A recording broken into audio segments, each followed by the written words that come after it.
Habari za muda huu ndugu zangu, sasa nataka niwaeleze namna ya kuwarudisha mafaili au kuonyesha mafaili yako ambayo hayaonekani kwenye flash kwa kutumia software.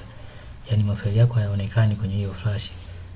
Utafanyaje kwa kutumia njia ya software? Nitachomeka hii flash yangu hapa. Hii imesoma.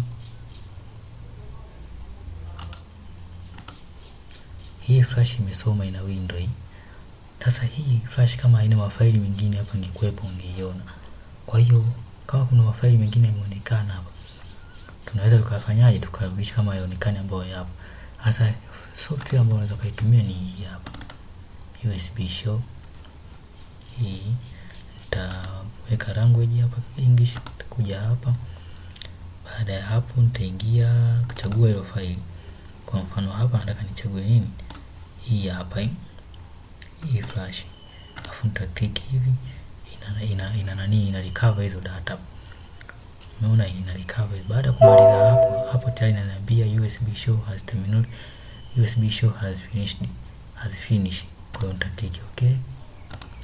Nitakuja hapo kwenye hiyo USB show yenyewe. Hii hapa. Kwa hiyo kumbe ilikuwa kuna faili nyingine, lakini kama ingekuwa mafaili mengine hapo ungeyaona pia. Hapa ungeyaona pia. Asanteni kwa kunisikiliza.